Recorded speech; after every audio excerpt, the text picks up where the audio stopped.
بسم اللہ الرحمن الرحیم سورۃ الانشقاق۔ دیکھیے یہ جو صورت ہے اس کا ذکر جیسے آپ احادیث کی کتابوں میں پڑھیں گے کہ سیدنا ابو ہریرہ سے مروی ہے کہ قرأ رسول اللہ صلی اللہ علیہ وسلم اذا السماء انشقت فسجد، آپ صلی اللہ علیہ وسلم نے اذا السماء انشقت کی تلاوت کی اور سجدہ کیا۔ ایک روایت میں ہے کہ سیدنا ابو ہریرہ نے سورہ انشقاق کی یعنی اذا السماء انشقت کی تلاوت کی اور پھر سجدہ کیا اور پھر فرمانے لگے کہ ہاکذا رأیت رسول اللہ صلی اللہ علیہ وسلم۔ تو بہرحال یہ سجدے کے حوالے سے کچھ روایات میں اس کا ذکر، اور ایک روایت ہم پہلے پڑھ چکے ہیں کئی دفعہ آپ صلی اللہ علیہ وسلم کی کہ من اراد ان ينظر الى یوم القیامت رأی العین فلیقرأ اذا السماء اذا الشمس كورت واذا السماء انفطرت واذا السماء انشقت۔ تو یہ گویا بالکل قریب نازل ہونے والی صورتوں میں سے ہے۔ امام ابن عاشور علیہ الرحمہ نے جو اس کا رقم متعین کیا ہے وہ 88 ہے نزول کے اعتبار سے، واللہ اعلم۔ بسم اللہ الرحمن الرحیم۔ اذا السماء انشقت، جب آسمان پھٹ جائے گا، انشقاق یعنی دو حصوں میں، دو ٹکڑوں میں کٹ جائے گا، پھٹ جائے گا۔ وَأَذِنَتْ، یہاں اذینت کیا ہے؟ دیکھیں اذین یأذن کے دو مصدر آتے ہیں اور اس سے فرق ہو، یعنی عرب کئی دفعہ فعل کے معنوں میں فرق کیسے کرتے ہیں؟ مصدر کے فرق کے ساتھ۔ دو مصدر کیا ہیں اس کے؟ اذین یأذن اذنا واذین یأذن اذنا۔ تو اذین یأذن اگر اذن ہو تو اس کا مطلب اجازت دینا ہوتا ہے، اذنت لفلان یعنی میں نے فلاں کو اجازت دی ہے یخرج مثلا۔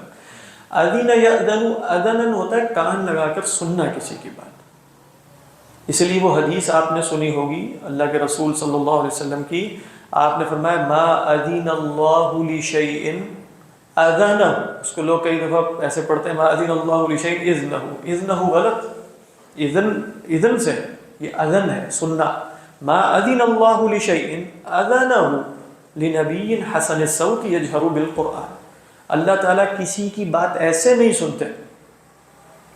اللہ کے لیے ہم یوں نہیں کہیں گے کان لگا کے سننا، ویسے کیونکہ یہ اذن سے نکلا ہے اس کا مطلب ہوتا ہے اذین لشیء کان لگا کر بات سننا۔ تو ما اذین اللہ لشیء اذنہ لنبی حسن الصوت یتغنى او یجہر بالقرآن او کما قال النبی صلی اللہ علیہ وسلم، اللہ تعالیٰ کسی کی بات ایسے نہیں سنتے جیسے اس نبی کی جو قرآن کو اچھی آواز سے پڑھے، بلند آواز سے۔ ایک روایت میں یتغنى بالقرآن، ایک میں یجہر بالقرآن، اور نبی کی خاصیت کیا بیان کی گئی؟ حسن الصوت، اس کی آواز اچھی ہے۔ تو اچھی آواز میں اور ذرا بلند آواز میں قرآن مجید کی تلاوت گویا اللہ تعالیٰ خود سنتے ہیں۔ یہاں علماء نے کہا کہ اس میں جو تعلیل ہے وہ اس کا نبی ہونا نہیں ہے، ما اذن اللہ لشیء اذنہ لنبی حسن الصوت یتغنى او یجہر بالقرآن، بلکہ مراد یہ ہے کہ نبی تو لازماً حسن الصوت ہوگا ہی ہوگا، لیکن من وجد فیہ او من وجدت فیہ هذه الصفة فاللہ یأذن لہ اذین یأذن اذنا، یہ ہے معنی۔ اس کا مطلب کیا ہوا؟ اذنت لربہا، یعنی آسمان نے اپنے رب کی بات بڑے کان لگا کر سنی۔ تو کہا کہ اذین یأذن کے اندر جب آپ کہتے ہیں نا اذین لفلان کان لگا کر بات سننا، اگر اس میں امر و نہی ہو تو اس میں لازماً اطاعت شامل ہوتی ہے۔ ایک ہے سمع فلان، ضروری نہیں ہے کہ اس نے سمع فلان یعنی قالوا سمعنا وعصینا، ہم نے سنا لیکن ہم نے کیا کیا؟ نافرمانی۔ لیکن جب آپ کہیں اذینت لربہا اور اذین یأذن ہے تو اس کا مطلب کیا ہے؟ اطاعت۔ تو آپ ترجمہ یہاں بھی یہ بھی کر سکتے ہیں اس نے اپنے رب کی اطاعت کی، یہ ترجمہ بھی درست ہوگا۔ اور یہ بھی آپ کہہ سکتے ہیں اس نے اپنے رب کی بات کان کھول کے سنی۔ کان کھول کے سنے گا تو اس کے بس میں نہیں ہے کہ وہ اطاعت نہ کرے۔ یہاں پھر وہ ایک بحث ہے کہ آسمانوں اور زمینوں کو اللہ تعالیٰ نے ایک شعور دیا ہے، اور واقعتاً ان کا سماع جو ہے وہ حقیقی ہے، یا ان کے سماع سے مراد ان کا منقاد ہونا اور مسخر ہونا اللہ کے حکم کے تابع، یہ مبحث ہے۔ لیکن زیادہ قوی بات یہی لگتی ہے واللہ عالم کہ اللہ کو پہچاننے میں ہر شے کا ایک نہ ایک شعور ہے جو اللہ نے اسے دے دیا ہے، اللہ عالم۔ یہی جیسے صوفیہ کہتے ہیں کہ یہی بات کشف سے بھی ثابت شدہ ہے، اللہ عالم۔ یہاں کشف ٹھیک لگ رہا ہے۔ اذا السماء انشقت وَأَذِنَتْ لِرَبِّهَا وَحُقَّتْ، دیکھیں حقت اصل میں کیا ہے؟ اصل میں حق لہا، یعنی اس کو ابھی حقت کیسے بنا دی، اصل میں محذوف کیا ہے؟ حق لہا ان تطیع، حق لہا ان تأذن، حق لہا ان تسمع. بات بات تو اصل میں کیا تھا؟ حق لہا. اچھا یہ جو جار مجرور ہے حق یوں ہی آتا ہے، یعنی اگر آپ کہیں چاہے مذکر ہو یا مؤنث، حق لہو حق لہا. لیکن اگر بالفرض آپ یہ جار مجرور حذف کر دیں، جار مجرور ہے نا، حق لہا ان تطیع، حق لہا ان تسمع، یا بعض نے کہا کہ بھئی مرکب اضافی بھی ہو سکتا ہے، وہ کیسے؟ حق سماعها، حق طاعتها، جو بھی ہے، چاہے جار مجرور ہو یا مرکب اضافی ہو. اس کو جب آپ معذوف کر دیتے ہیں تو یہ بتانے کے لیے کہ بات مؤنث کی ہو رہی ہے، یہ کیونکہ اگر آپ حقہ خالی کہہ دیں تو بات پتہ نہیں چلے گی وہ تو حقہ لہا یا حقہ لہو سے ہے، لیکن جب آپ نے لہا جو ہے وہ معذوف کر دیا تو یہ بتانے کے لیے کہ بھائی بات مؤنث کی ہو رہی ہے تو اب حقہ جو ہے وہ اس میں جو باہر کی ضمیر تھی نا وہ اس کی ضمیر مستتر بنا دی جاتی. سمجھ میں آ رہی ہے کہ نہیں؟ یعنی اصل میں کیا ہے؟ وَأَذِنَتْ لِرَبِّهَا وَحُقَّتْ أي حق لها، حق لها ماذا؟ وہ پیچھے سے معلوم ہو رہا ہے، حق لها الأذن، اس کے لیے سننا، ماننا، اطاعت کرنا حق تھا، ہو ہی نہیں سکتا کہ وہ خلاف ورزی کرے. یہ بات واضح ہے. بعض علماء نے اس کو دوسرے طریقے میں سمجھا، یہ تو سمپل سی بات ہے، یعنی حق لها.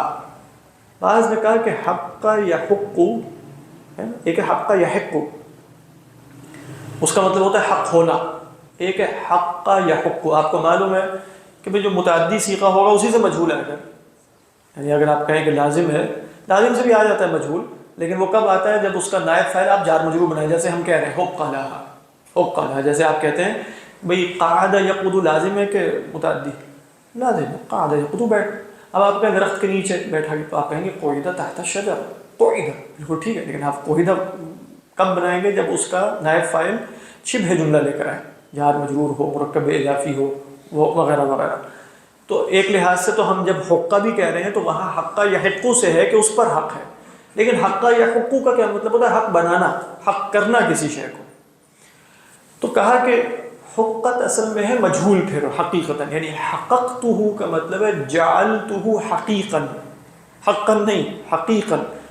حقیق کس کو کہتے ہیں؟ حقیق علی اللہ اقول جدیر، یعنی آپ کہتے ہیں نا بھائی حقیق بک ان تقول الحق، یہ تمہارے لیے یہی لائق ہے نا کہ تم حق کہو. تو حقت کا کیا مطلب ہے؟ جعلت حقیقتاً، سمجھ میں آ رہی ہے کہ نہیں؟ او حقیقاً، اسے اس کا لائق بنایا گیا ہے کہ وہ بات سنے. حقت اب یہاں کیا ہو جائے گا؟ جیسے میں نے بتایا کہ حق یحق سے مجہول ہو گیا، پہلے حق یحق سے تھا، حق یحق اس کے، اس لیے ہم اس کے بعد لازماً جار مجرور نائب فاعل محذوف مان رہے تھے نا، حق لہو ان یفعل حق لہا. یہاں ہم کہہ رہے ہیں نہیں، حق یحق سے ہے اور مطلب ہے جعلت حقیقاً بان تأذن لربها، جعلت حقیقاً او حقیقتاً، لیکن حقیق مذکر مؤنث کے لیے استعمال ہوتا ہے. جعلت حقیقاً بی، حقیق بماذا؟ بان تأذن لربها. بات واضح؟ ہاں سمپل سی ہے. یعنی دونوں صورتوں میں خلاصہ کیا؟ پہلے صورت میں آپ کہیں گے اس پر حق تھا کہ وہ اپنے رب کی بات مانے. دوسرے ترجمے میں جیسے کچھ مفہوم یہ ہے کہ اس سے بنایا ہی ایسے گیا ہے کہ وہ اپنے رب کی بات مانے، وہ بنائی ایسے گئی ہے آسمان اپنے رب کی بات مانے. واللہ حضرت تھانوی کیا ترجمہ؟ وہ اسی لائق پہلے بات وہ بھی ٹھیک ہے، حقیقن بھی صحیح، یعنی اس میں بھی لائق والا ترجمہ بھی ہے. لیکن جیسے جب آپ کہیں گے نا حقیقن بھی، تو اس میں جیسے جعلت حقیق، وہ ٹھیک لائق، لیکن وہ تو حق لہا میں بھی لائق کا مطلب ہے. جیسے آپ کہیں گے حق لک ان تفعل، تمہارے لائق یہی ہے. لیکن اسے تفصیل میں وہی کرتی کہ جعلت حقیقتاً بالاستماع. ہاں یہ بھی بالکل، یہ دوسری رائے، یعنی یہ اصلاً دوسری رائے، جعلت حقیقتاً بالاستماع. پہلی رائے کیا تھی؟ حق لہا سماعها، حق لہا اذنها لربها، حق لہا طاعتها، حق لہا قبول امر ربها. یہ سب آپ ذرا ساری مخلوقات کے لیے. ہاں بالکل. یعنی اس میں جیسے دلالت اولا ہے کہ بھئی آسمان بہت بڑی مخلوق ہے، زمین ہے، ان سب کو جب حکم دیا جائے گا تو کیسے ہو سکتا ہے کہ نہ مانے؟ مانے نہیں مانے. تو گویا جب جیسے خلق السماوات والارض اکبر من خلق الناس، تو گویا زمین و آسمان سب اللہ کے تابع ہیں، تو حقیر اشیاء تو بالاولا ہی اللہ کے تابع ہیں. سر وہ جو اس میں ایک اور مقام پر عورت نہ زمانہ تھا جو وہاں پر بھی ہے، وہاں مولانا مودودی نے لکھا ہے لہرامہ کہ بھائی وہ یعنی اس کو یہ چیز پیش کی گئی، ہاں یعنی جو ہے ذمہ داری ہے جو بھی دی گئی ان کو پیش کی گئی، تو پھر یعنی وہ یہ کہتے ہیں کہ وہ کوئی کیفیت تھی ان کی، یعنی مجھے سے اتنا یاد نہیں آ رہا، وہ اس طرح کی بات کر رہے یعنی معنوی نہیں تھا حقیقی۔ ہاں مطلب ہاں اصل میں عرض سے مراد جیسے علماء نے کہا کہ بھئی وہ کر لیتے ہیں، مطلب عربوں کے ہاں بالکل یہ عام استعمال ہوتا ہے کہ عرض بول کر ایسی چیزوں سے کہ جو قبول کرتی یا نہیں کرتی، جیسے آپ کہیں عرضت علی الجدار العلمی فابا، کیا مطلب یعنی میں نے جدار پر جو ہے وہ علم پیش کیا فابا، تو اس نے انکار کر دیا۔ یہ عربوں کے اعتبار سے بالکل مفہوم جملہ ہوگا۔ کیا مفہوم جملہ ہوگا کہ وہ کہیں گے لأن من شأن الجدار أنه لا يقبل العلم، یہی مراد ہے۔ تو اکثر علماء نے کہا کہ یہ ضروری نہیں ہے، واللہ عالم، لیکن یہ بھی ممکن ہے، یہ ضروری نہیں ہے کہ بھئی بالفعل کوئی بات پیش کی جا رہی ہے، پہاڑوں اور زمینوں اور سب کو جمع کر کے انسان کے ساتھ کھڑا کیا گیا اور کہا کہ بھئی یہ امانت کا بار اٹھانا ہے، تم اٹھا دو، ہم تو اٹھاتے ہوگے، پھر انسان نے کہا کہ میں اٹھا لیتا ہوں۔ اس طرح ضروری نہیں ہے، مراد یہ ہے کہ ہم نے ایک امانت جو امانت تکلیف ہے اس کو اٹھانے کی صلاحیت نہ پہاڑوں میں تھی، نہ آسمانوں میں تھی، نہ زمین میں تھی، صلاحیت ہی نہیں تھی، لہذا ان کی عدم صلاحیت کو کیسے بیان کیا؟ فَأَبَيْنَ أَن يَحْمِلْنَا، تو ان سب نے انکار کیا کر دیا؟ أَن يَحْمِلْنَا، انسان کے اندر چونکہ صلاحیت موجود ہے تو لہذا کیا کہا؟ وَحَمَلَهَا الْإِنسَانُ، یہ مراد۔ وہ بھی ہو سکتی ہے کہ بالفعل اللہ نے کیا، اور یہ کوئی ناممکن بات نہیں ہے کہ اللہ تعالیٰ شعور دیں اور یہ سب باتیں، کہ یہ ناممکن نہیں، یہ ممکن بات، لیکن دونوں صورتوں میں بات ایک ہی نکلتی ہے۔ دونوں صورتوں میں کیا ہے؟ یہ نہیں ہے کہ پہاڑوں کو صلاحیت دے کر کہا گیا کہ اٹھاتے ہو کہ نہیں، صلاحیت تھی نہیں ان میں اٹھانے کی، یعنی اگر صلاحیت دی جائے گی اس کا مطلب ہے انہیں مکلف وجود بنا کر ان کے اندر بھی روح ربانی پھونک کر سوال کیا جائے گا۔ اللہ اکبر۔ تو فرمایا وَأَذِنَتْ لِرَبِّهَا وَحُقَّتْ وَإِذَا الْأَرْضُ مُدَّتْ۔ دیکھیں اس کے دو معنی کیے گئے، ایک معنی زیادہ قوی ہے جو سلف سے ثابت ہے، وہ ہے مد یا مدو، جیسے پھیلانا، ٹھیک ہے، یعنی کھینچنا، یعنی ہم پڑھتے ہیں وَالْأَرْضَ مَدَدْنَاهَا وَأَلْقَيْنَا فِيهَا رَوَاسِيَ، یعنی پھیلا دینا کسی شے کو، تو وَالْأَرْضُ وَإِذَا الْأَرْضُ مُدَّتْ، جب زمین کو کھینچا جائے گا، مد یا مدو مد، یہ بھی صحیح ہے۔ دوسرا معنی یہ ہے کہ وَإِذَا الْأَرْضُ مُدَّتْ أي أُمِدَّتْ، کیونکہ مد یا مددتہ بمعنی امدہ، یہ بھی استعمال ہے، یعنی ایک تو ہے نا مد یا مدو کھینچنا کسی شے کو، ایک ہے مد یا مدو مدد کرنا، جس کے لیے زیادہ لفظ کا استعمال ہوتا ہے امداد کا، باب افعال سے۔ تو وہ کیا معنی بنے گا؟ جیسے امام رازی نے یہ معنی ذکر کیا کہ وَإِذَا الْأَرْضُ مُدَّتْ، جب زمین کی مدد کی جائے گی، کیونکہ زمین بڑی چھوٹی ہے، بہت سے لوگوں کو اس نے اٹھانا ہے، فرشتوں میں بھی نازل ہونا ہے، تو اس کی مقدار میں اضافہ کر دیا جائے گا۔ یوم تبدل الارض غیر الارض، تو گویا غیر الارض کا مطلب کیا ہے؟ تمد الارض۔ لیکن اگر آپ دیکھیں اس کو کھینچ کے فلیٹ کرنے میں بھی جیسے اس کی جگہ کا اضافہ تو ہو ہی رہا ہے، وَإِذَا الْأَرْضُ مُدَّتْ، جیسے فرمایا يَنْسِفُهَا رَبِّي نَسْفًا فَيَذَرُهَا قَاعًا صَفْصَفًا لَا تَرَى فِيهَا عِوَجًا وَلَا أَمْتًا۔ دونوں معنوں کو جمع بھی کیا جا سکتا ہے، لیکن جیسے دوسرے معنی میں اس کو یوں کر کے کھینچ کے روٹی کی طرح لمبا کرنا مراد نہیں ہے، بلکہ جیسے خارجی امداد ہے، کوئی اور زمین بنا دی جائے گی۔ دونوں گنجائشیں ہیں، پہلی رائے زیادہ قوی ہے، کیونکہ مد یا مدو قرآن مجید کے دوسرے استعمالات میں پھیلانے کے معنی میں، والارض مددنا، اور امداد خود قرآن مجید کا لفظ ہے، وامددناہم بفاکہۃ، اور یمدکم ربکم بثلاثۃ آلاف من الملائکۃ، وامد یمدوها تھا۔ تو وَإِذَا الْأَرْضُ مُدَّتْ، اور جب زمین کو کیا ترجمہ کھینچا جائے، کھینچ کر بڑھا دی جائے، لیکن دونوں مطلب ہوگا اس کے اندر، کھینچ کے بڑھا دی جائے گی، بڑھانے کا مفہوم بھی آ گیا اور کھینچنے کا بھی آ گیا۔ کیا لکھا ہوا؟ ہموار کر دی جائے، ہموار، وہ بھی ٹھیک ہے، یہ اس کا لازمی معنی ہے۔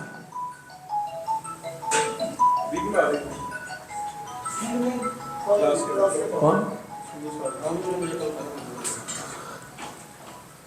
وَأَلْقَتْ مَا فِيهَا وَتَخَلَّتْ، اور ڈال دے گی جو کچھ اس میں ہے۔ القا یلقی، القام کا مطلب ہے ڈال دینا، ما فیہا جو ہے، تو کہاں سے ڈالے گی؟ یقیناً جو اندر ہے وہ باہر نکالے گی، لہذا فرمایا وَتَخَلَّتْ، تخلّا یا تخلّا، تخلی ہے، یہ وہی تخلی ہے، اس کا مطلب ہے خالی ہو جانا۔ التخلی قبل التحلی، جو ہم کہتے ہیں التخلیہ قبل التحلیہ وہ بھی ہے، تو تخلیہ پہلے تحلیہ بعد میں. تو القت ما فیہا وتخلت، کیا شے باہر نکالے گی؟ کہا کہ جیسے سورہ زلزلہ میں آیا کہ وہ اخرجت الارض اثقالها، اس میں اثقال میں سب سے بنیادی شے انسان لیے گئے، کیونکہ انسان اس کے اندر موجود ہے تو انسان بھی باہر آ جائے گا. پھر یہ کہا گیا کہ بھئی زمین کے اندر جو کچھ خزائن ہیں اور سونا اور چاندی یہ بھی مراد دی گئی، یہ سب چیزیں زمین باہر نکال کر رکھ دے گی. وہ القت ما فیہا، جب اس کو فلیٹ کیا جائے گا تو یقیناً یوں جب اس کو چکتا کر دیا جائے گا تو جو نیچے ہے وہ سارا باہر آ جائے گا. اللہ اعلم. وہ القت ما فیہا، سائنٹیفک ایکسپلینیشن ہاں ہوگی کوئی نہ کوئی، اس سے وہ آپ کے لابے بھی نکل آئیں گے، یہ بھی ہو جائے گا وہ بھی ہو جائے گا. وہ القت ما فیہا، اور یہ سب کچھ کیوں کرے گی؟ وہ وہی بات ہے، وہ اذینت لربھا. یہ جو لفظ آیا ہے وہاں پہ قانون کا، تو وہ سورہ دہا میں بھی تو آتا ہے. مانی تو قرآن مجید میں تو ضالون ضالین بہت زیادہ ہے. نہیں مطلب کہنے ہاں، کا مقصد جیسے ہے کہ وہاں پہ بھی اس کا استعمال ہے. ہاں قرآن مجید دیکھیں، ضلال کا لغوی معنی کیا ہے؟ ضیاء الطریق، یہ لغوی معنی ہے اس کا. یعنی ضلال کا مطلب ہے رستے سے جو جس پہ آپ چل رہے ہیں اس سے بھٹک جانا. اس لیے آپ دیکھیں سورہ یوسف میں آپ کتنی دفعہ پڑھتے ہیں کہ محبت کے مسائل میں ضلال کا لفظ اختیار کیا. ان ابانا لفی ضلال مبین، انک لفی ضلالک القدیم. زلیخا کے بارے میں خواتین نے کیا کہا؟ انا لنراها فی ضلال مبین. مراد کیا ہے؟ رائے اس کی ٹھیک نہیں. تو لہذا ضلال عن الدین بھی استعمال ہوتا ہے قرآن مجید میں. عمومی ضلال کا مفہوم کیا ہے؟ بھئی سیدھے رستے سے بھٹک جانا کیا ہے؟ وہ ضلال ہے. اب جو جس رستے کو سیدھا سمجھ رہا ہے اس سے بھٹکنے والے کو کیا کہے گا؟ ضال. تو یہاں وہ کیا کہہ رہے ہیں؟ ان هؤلاء لضالون ای لضالون عن الطریق المستقیم. تو طریق مستقیم کس کا ہے؟ وہ تو ہمارا ہے، اور یہ بھٹکے میں. بات سمجھ میں آئی؟ اچھا، ضال کا لفظ جو اللہ کے رسول صلی اللہ علیہ وسلم کے لیے استعمال ہوا کہ فرمایا کہ وَوَجَدَكَ ضَالًّا فَهَدَىٰ، تو اس سے مراد دیکھیں دو چیزیں ہوتی ہیں. ایک ہے رستے کا معلوم ہونا اور پھر منحرف ہو جانا، یہ بھی ضلال ہے. ایک ہے رستے پر نہ ہونا لعدم معرفت الطریق، سمجھ میں؟ یہ بھی ضلال. لعدم معرفت الطریق رسول اللہ صلی اللہ علیہ وسلم کے لیے اس معنی میں آیا کہ ما کنت تدری مل کتاب ولا الایمان، آپ نہیں جانتے تھے کہ شریعت کیا ہے وحی آنے سے پہلے. تو شریعت کا جو راستہ ہے چونکہ وہ وحی آنے سے پہلے موجود ہی نہیں ہے، لہذا آپ اس پر نہیں ہیں. تو عدم یعنی یہاں معنی منحرف ہونے کا نہیں ہے، صراط پر نہ ہونا صراط کے نہ ہونے کی وجہ سے، یہ ضلال ہے. صراط پر نہ ہونا صراط کے نہ ہونے کی وجہ سے. تو وَوَجَدَكَ ضَالًّا فَهَدَىٰ لم تكن على الطریق لأننا لم نبین الطریق بعد، یہ مراد ہے. ابھی تک ہم نے طریق بیان ہی نہیں کیا. اجمالی طور پہ آپ حق پر تھے، لیکن یہاں طریق سے مراد دین مستقیم یا شریعت مستقیمہ، اس پر آپ نہیں تھے. اور یہ بالکل صراحتاً جیسے اللہ نے فرما دیا ما كنت تدری ما الکتاب ولا الایمان ولكن جعلناه نورا نهدی به من نشاء. تو یہاں بھی وہاں بھی یہی فرمایا نهدی به، اور یہاں فرمایا ووجدك ضالا فهدى. باقی اس کے اچھے ترجمے بہت سے ہیں. آپ رائے حق کی تلاش میں سرگردہ تھے، سرگردہ تھے کہ نہیں یہ بات بھی ایک کویشچنیبل ہے، کیونکہ یہ بھی ایک جدید تصور ہے. یعنی اس میں بھی آپ جا کر دیکھیں گے نا تو بات یہ بنے گی کہ جیسے رسول اللہ صلی اللہ علیہ وسلم تلاش کر رہے ہیں تو اللہ تعالیٰ، اور وہ وہی بتاتے ہیں کہ بھئی رسول اللہ صلی اللہ علیہ وسلم چونکہ چاہ رہے ہیں کسی طرح معلوم ہو جائے، وہی آ گئی، وہ اندرونی آواز ہے بیرونی آواز ہے، یہ ایک الگ قصہ ہے. ما كنت ترجو ان يلقى، آپ تو بس وہاں جا کے بیٹھ رہے ہیں، آپ ایک اللہ کو پہچانتے ہیں، آپ غور و فکر کر رہے ہیں، اللہ کی عبادت کر رہے ہیں. بس امام بدر الدین العینی علیہ الرحمہ نے جو بخاری کی حدیث کی پہلی حدیث کی شرح لکھی، اس میں جب یہ لفظ آیا نا کہ کان یتحنث فیہا، اور پھر راوی نے وضاحت کی وہو التعبد، آپ نے حدیث پڑھیں گے نا کان یتحنث فیہا وہو التعبد، آپ غار ہرا میں کیا کرتے تھے؟ تحنث، اور وہ تعبد ہے. تو امام بدر الدین عینی فرماتے ہیں وہ الاعتبار والتفکر، غور و فکر کر رہے ہیں بیٹھ. غور و فکر کا مطلب قطعاً یہ نہیں ہے کہ خدا کو پہچاننے کے لیے غور و فکر کر رہے ہیں، خدا کی معرفت پہلے دن سے حاصل ہے. یعنی اب ہم آپ کو اور مجھے تمام حقائق معلوم ہے کہ نہیں جو نجات کے لیے ضروری ہے، تو کیا غور و فکر کا دروازہ بند ہے؟ غور و فکر میں یہ سمجھنا ہے کہ لازماً راہ حق کی تلاش کے لیے ہوتا ہے، یہ ضروری تو نہیں ہے. غور و فکر تو معلوم شدہ حق میں مزید تفاصیل اور گہرائیاں پیدا کرنے کے لیے بھی ہو سکتا ہے.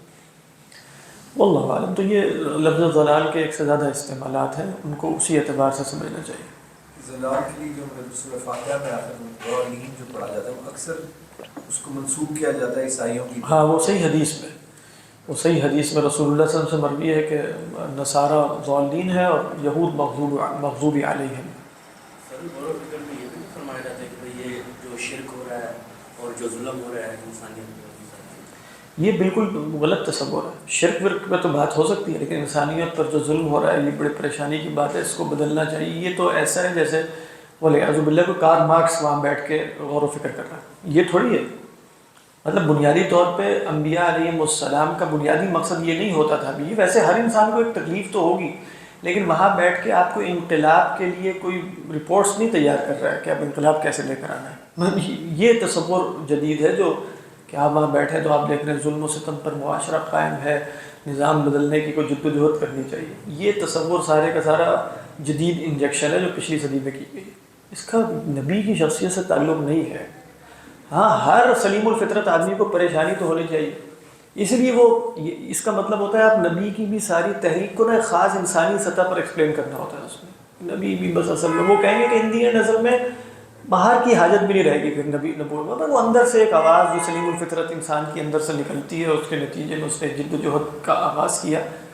تو آپ اس کو خارجی ملک کہیں، وہ جبرائیل ہو یا اندر ہی کی آواز، اس سے کیا فرق پڑتا ہے؟ ان دی اینڈ تو نبی جو ہے وہ یہی ہوتا ہے جس کے اندر جو فطرت کی صفائی کی وجہ سے گویا حق اس کے اندر سے نکلتا ہے، وہ شروع کر دیتا ہے اپنی. اس لیے آپ دیکھیں آپ صلی اللہ علیہ وسلم نے اتر کر جو دعوت دینی شروع کی اس میں نعرہ یہ لگایا کہ ظلم ختم کرو. کیا یعنی کہیں شروع میں تھا کہ یہ غلامی کا نظام ختم کرو، یہ ظلم ختم کرو، یہ تم لوگوں نے حکمران بن کے بیٹھے ہوئے ہو، تم یہ کریں، یہ تو کھائی ہوئی. اب آپ کہیں گے وہ یہی کہ لا الہ الا اللہ کا مطلب یہی تھا. بات ہے وہ مطلب کیا تھا؟ آپ کہتے تھے دیکھو مجھے چھوڑ دو کہ میں خدا کے رب کا پیغام پہنچا دوں. قریش سے آپ نے کئی دفعہ کہا میں تمہیں کچھ نہیں کہہ رہا، تم مجھے کچھ نہ کہو، میں مجھے خدا کے رب کا یعنی من یؤمینی فابلغ کلام ربی، کون مجھے پناہ دیتا ہے تو میں، کیونکہ اس وقت آپ کو ذمہ داری یہی بتائی گئی ہے کہ آپ نے تبلیغ کرنی ہے.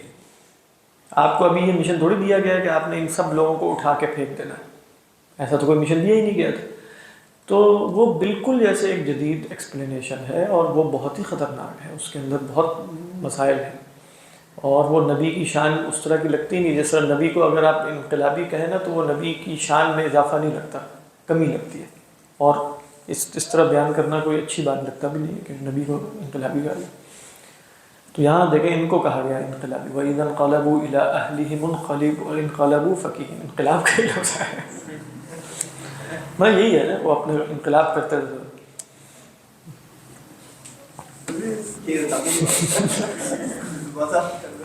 ہاں ظاہری بات ہے، یہ تو ایسے ہی ہے.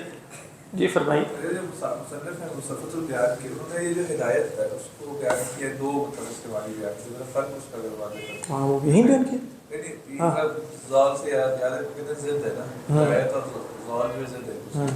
ہدایت کو کہتے ہیں کہ وہ راستہ جا رہے حق کی طرف، اس کی طرف دلالت، یا وہ حق کی نفسی ہی اس کو پتہ ہے. یعنی آپ کہہ رہے ہیں ایک ہوتا ہے اراءۃ الطریق، ہوتا ہے ایصال الی المنزل. یعنی حق کے نا اصل میں ویسے ہدایت کا مجھے نہیں معلوم انہوں نے کس جگہ بیان کیا ہے. ویسے ہدایت کہا جاتا ہے کہ ایک ہے ہدایت بمعنی بیان، یعنی ہدایت ہے کہ بیان کر دیا جائے کہ بھئی یہ حق ہے یہ باطل ہے. ہدایت کا دوسرا مطلب بیان کیا جاتا ہے رستے پر چلا دینا. ٹھیک ہے، یعنی پہلے کو کہتے ہیں اراءۃ الطریق اور دوسرے کو کہتے ہیں سلوک یا اسلاک الطریق. تیسرے کو کہا جاتا ہے ایصال الی المنزل، یعنی آپ کو صرف چلایا نہ جائے، منزل تک پہنچا دیا جائے. تو اہدنا الصراط المستقیم میں کہا جاتا ہے ہدایت کے یہ سارے مراتب شامل ہیں. اصلاً جب قرآن مجید میں ضلال کہا جاتا ہے نا تو ضلال سے مراد حق رستے کا واضح ہونا نہیں ہے، وہ صرف نصارہ کے لیے خاص جگہوں پر ہے. ضلال سے مراد ہے حق پر نہ چلنا، چاہے واضح ہو نہ ہونے کی وجہ سے ہوا ہو یا واضح ہونے کے بعد خواہش نفس کی وجہ سے ہوا ہو. دونوں صورتوں پر حق پر نہ چلنا کیا ہے؟ وہ ضلال. لیکن ہم بتا رہے تھے کہ ضلال کا جو معنی سورہ ضحیٰ میں وہ اور معنی بے خبر پایا، بے خبر پایا، وہ یہی مراد. یہ بالکل درست ہے. یعنی ہم نے کہا نا ضلال کا ایک مطلب یہ ہے کہ بھئی رستہ معلوم ہے چل دینا، ایک یہ کہ رستہ ہے ہی نہیں، خبر ہی نہیں دی گئی رستے کی، تو یہاں بے خبر پائے. تو یہ اصل میں مراد. تلاش حق میں سرگردہ وغیرہ بھی ٹھیک ہوگا لیکن بے خبر ہے اصل میں. ما كنت تدري ما الكتاب ولا الإيمان، ما كنت تدري، یہ مراد ہے. باقی جو بھی یہاں مناسب الفاظ اختیار کی جائیں وہ بہت اچھی بات ہے. گمراہ کا لفظ اختیار نہیں کیا جا سکتا کیونکہ گمراہ کی جو دلالت ہے ہماری اردو میں وہ نیگیٹو ہے. لہٰذا یہ نہیں کہا جائے گا کہ وہ وجدک ضالا. عربی میں یعنی ضال ضروری نہیں ہے، ضروری نہیں. جیسے کہا نا کہ وہ محبت کے مسائل میں بھی ہے، وہ دینی دنیاوی مسائل میں بھی ہے، وہ انحراف ہے، اس کی بھی دلالت اچھی نہیں ہے ویسے اکثر جگہوں پر. لیکن ضلال کا مطلب ہے بس رستے پر نہ ہونا. اس کے زیادہ احتمالات ہوتے ہیں رستے پر نہ ہونا اپنے ارادے سے. کم دلالت اس پر ہے کہ رستے پر نہ ہونا رستے کی خبر نہ ہونے کی وجہ سے، لیکن اس کا بھی احتمال تو ہے. ضل الطریق لأنه لم يعرف الطریق. حملی دوست نے بتایا تھا کہ بچپن میں آپ صلی اللہ علیہ وسلم گم ہو گئے تھے، تو اس طرف بھی اشارہ ہے. وہ بھی میں نے بھی سنا ہوا لیکن اس طرح اشارہ نہیں ہے. یعنی وہ وجدک ضالا فہدی میں گم ہونے کا کوئی واقعہ وہ ایک ہے حضرت ابو طالب بھجوائے اور یہ، لیکن وہ اس طرف یہ نہیں ہے مراد. وہ وجدک ضالا فہدی تو قطعاً اس سے یہ مراد لینا بہت ہی مشکل ہے. تو آپ صلی اللہ علیہ وسلم خود واپس پہنچے تھے اس راستے میں کہ وہ لوگ لے کے آئے تھے. ہاں تو پھر وہ وجدک ضالا فہدی. پیچھے سے یتیم وغیرہ پوری وہ تاریخ ہو رہی تو اس سے جیسے کچھ مناسب لگتا ہے. ہاں وہ تاریخ نہیں ہے اصل، مطلب وہ بیان کیا جاتا ہے کہ آپ ایسے تھے، یتیم تھے. ایک ظاہری بات ہے کہ کسی بچے کا بھٹک جانا یہ تو ایک عام سی بات ہے. وجدک ضالا فہدی ووجدک عائلا فأما اليتیم فلا تقہر. بہرحال ایک بات ذہن میں آ رہی تھی اسی خیال سے رہ گئی. اعوذ باللہ من الشیطان الرجیم. وَأَذِنَتْ لِرَبِّهَا وَحُقَّتْ يَا أَيُّهَا الْإِنسَانِ إِنَّكَ كَادِحٌ. اے انسان، یہاں اختلاف یہ ہوا کہ الانسان سے کیا مراد ہے. تین آ رہا ہے. الانسان سے مراد الانسان الکافر ہے، رائے ضعیف ہے. الانسان سے مراد رسول اللہ صلی اللہ علیہ وسلم ہے، رائے ضعیف ہے. الانسان سے مراد الجنس ہے، جو بھی انسان ہے وہ مخاطب ہے. یا ایھا الانسان من کان موصوفا بصفت الانسانیہ فهو مخاطب بالآیت. اے انسان یعنی میں مراد. انک کادح، قدح یکدح، قدحن کہتے ہیں لغت میں جیسے جلد پر زخم آنے یا لانے کو. قدح جلدہ کا مطلب ہے جرح جلدہ. پھر اس کا استعمال ہوتا ہے قدح بمعنی جد واجتہد، کسی کام کو سنجیدگی، محنت اور اجتہاد کے ساتھ، بذل نفس کے ساتھ کرنا، وہ کیا ہے؟ وہ قدح ہے. اس لیے یہ کہا کہ یہ لفظ ملتے جلتے ہیں. ایک ہے قدح یکدح قدحن، ایک ہے قد یکد قدن، وہ بھی یہی معنی ہے شدید مشقت کرنا. قد یکد قدن، قدح یکدح قدحن. تو انک کادح ای انک مجتہد وباذل نفسک وما فی وسعک ایلا. اب یہ آگے الگ بحث ہے لیکن خلاصہ کیا ہے؟ انک کادح، تم کیا ترجمہ محنت کر رہے ہو اپنے رب کے پاس پہنچنے تک کام میں کوشش کرنا. ہاں کادح الی ربک. اب دیکھیے کام میں کوشش سے مراد کیا ہے؟ محنت مشقت. کادح الی ربک میں دو رائے ہو سکتی ہیں. ایک ہے کہ قدح یکدح کے ساتھ الی کا صلہ آ کر اس کے اندر مفہوم شامل ہو گیا سلوک کا. ایک مفہوم یہ ہو سکتا ہے کہ اس میں مفہوم ہے غایت کا. دو احتمال ہیں. الی کس کے لیے آتا ہے؟ غایت کے لیے. الی کسی اور فعل کا صلہ بھی ہو سکتا ہے. سلک الی الطریق مثلا. یہ بھی ہو سکتا ہے کہ آپ کہیں کہ تم محنت مشقت کرتے کرتے جا رہے ہو. یہ جا رہے ہو کا مفہوم کیسے پیدا ہوگا؟ اگر یہاں الی تضمین کا مان لیا جائے. اگر آپ یہاں الی غایت کا مانیں کہ قادحن کا صلہ نہیں ہے، قادحن کا صلہ نہیں ہے بلکہ قدح کی غایت کا بیان ہے کہ تم کب تک محنت مشقت کرو گے. الی ربک، الی ملاقات ربک، بات ہے اپنے رب کی ملاقات تک تمہاری محنت مشقت جاری رہے گی. تمہاری محنت سعی کوشش جاری رہے گی کب تک؟ الی ربک. اب خلاصہ یہ کہ الی ربک سے کیا مراد ہے؟ اکثر نے کہا الی الموت مراد ہے، یعنی الی ملاقات ربک سے مراد قیامت کا دن ہے یا الی الموت ہے؟ کہا کہ الی الموت. بعض نے کہا کہ الی ملاقات ربک سے مراد حشر کا دن ہے، کیونکہ حشر تک کچھ نہ کچھ قدح اور مشقت جاری رہے گی. لیکن صحیح تر قول یہ کہ وہ قدح اور مشقت تکلیفی نہیں ہے. یہاں اصل میں بات ہے انک کادح الی ربک، انک تقدح باعمالک وتبذل ما فی وسعک وتسعى وتعمل وتفعل الی ان تلقى ربک فغایت سعیک وغایت کدحک الی الموت، تمہاری کوشش کب تک جاری رہے گی؟ الی الموت. بات واضح ہے. حضرت تھانوی نے غالباً الہ کا غایت کے اعتبار سے ترجمہ کیا ہے، اپنے رب کے پاس پہنچنے تک، یعنی یہ محنت مشقت تم کرتے رہو گے اپنے رب کے پاس پہنچنے تک. تو الہ کس کے لیے ہو گیا؟ غایت کے لیے. اور دوسرے میں کیا ہے؟ سلوک. اس میں بھی غایت کا مفہوم ہے، لیکن اس میں کادحن کا صلہ ہونے کی وجہ سے کادحن فتسافر الی، کادحن فتسلک الی، محنت کرتے ہوئے چل رہے ہو، اس میں سفر کا مفہوم ہے. اس والے میں سفر کا مفہوم نہیں ہے، اس میں ہے محنت مشقت کرو گے، کب تک کرو گے؟ غایت زمنی کیا ہے؟ الی ربک. اس میں یہ کہا جا رہا ہے کہ انسان مستر ہے، بس وہ محنت کرے، ہاں مستر کرے گا کرے. لقد خلقنا الانسان فی کبد. محنت مشقت جیسے علماء نے لکھا ہے، امام راضی نے، کہ مختلف انواع کی ہوگی، لیکن ہوگی. یہ نہیں ہو سکتا کہ انسان محنت اور مشقت سے خالی ہو، لازماً ہوگی. اور یہاں انہوں نے ایک عجیب سی بات کی امام راضی نے، وہ اپنا ایک خاطرہ بیان کیا کہ مجھے امید یہی ہے پھر اللہ تعالیٰ سے آگے. اگرچہ اللہ نے جو ہے وہ 2 بیان کر دی، فاما من اوتیا کتابہ بیمینہ، لیکن کہا کہ بھئی انک کادح الی ربک، تو کہا کہ خدا تک پہنچنے تک قد ہے. تو گویا شے مغیہ بالغایہ ہوتی ہے، تو غایت تک پہنچنے کے بعد ختم ہو جائے گی. تو گویا وہ فرما رہے ہیں کہ یہ جو محنت ہے، مشقت ہے، تکلیفیں ہیں، اس میں سب چیزیں انہوں نے شامل کی، یہ بس گویا موت تک ہے. موت کے بعد چھٹی الحمدللہ راحت ہی راحت ہے.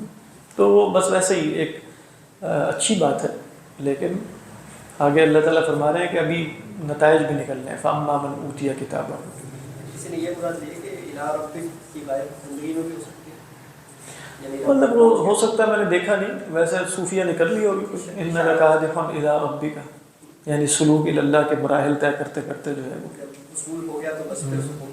ہاں. پھر بھی وہ کہیں گے کہ ویسے خوف ہی رہتا ہے، اور کچھ نہ کچھ قدح تو جاری رہتی ہے. قدح ہے تو واللہ اعلم، لیکن شاید وہ قدح نہ ہو، وہ ہلکی پھلکی صحیح.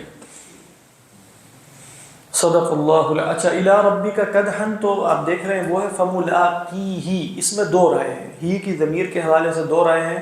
یا تو ہے فملاقیہ، ہی کی ضمیر رب کی طرف جا رہی ہے، یا ملاقیہ کی ضمیر جا رہی ہے قدح کی طرف. تو قدح سے مراد کیا ہوگا؟ کہ تم اپنی کوششوں، اس کے نتائج سے ملاقات کر لو گے. حضرت انک کادح الی ربک قدحا فملاقی ماذا؟ فملاقی نتیجۃ قدحک. اور پھر وہ نتیجہ قدحک کیا ہے؟ فا کے ذریعے اس کی تفصیل بیان کی جا رہی ہے، فاما من اوتی کتابہ. بات واضح ہے. صدق اللہ العظیم. سورۃ النور. اس میں جو انسان کو تھوڑے تھوڑے دنوں بعد ہر بندے کو کوئی سیٹ بیک آ جاتا ہے، کوئی پریشانی، کوئی وہ، یہ اس میں بھی اس کا مفہوم ہے. صحیح بات. مطلب مشقت علماء نے کہا ہر قسم کی، وہ دینی بھی ہو سکتی ہے، وہ دنیاوی بھی ہو سکتی ہے، وہ مالی بھی ہو سکتی ہے، وہ اہل و عیال میں بھی ہو سکتی ہے. یعنی انسان بائی ہز نیچر، یعنی وہ یہاں انڈیپینڈنٹ نہیں ہے، ڈیپینڈنٹ ہے، چیزوں پر ڈیپینڈنٹ ہے. اس کی طبیعت ہی افتقار کی ہے، لہذا ہر جگہ اسے کچھ نہ کچھ سیٹ بیکس اور کچھ نہ کچھ پریشانی، یہاں تک کہ دین پہ چلنے میں بھی ضبط نفس، یہ رہنا ہی رہنا ہے. ممکن نہیں ہے کہ وہ اس سے نجات حاصل کر لیں.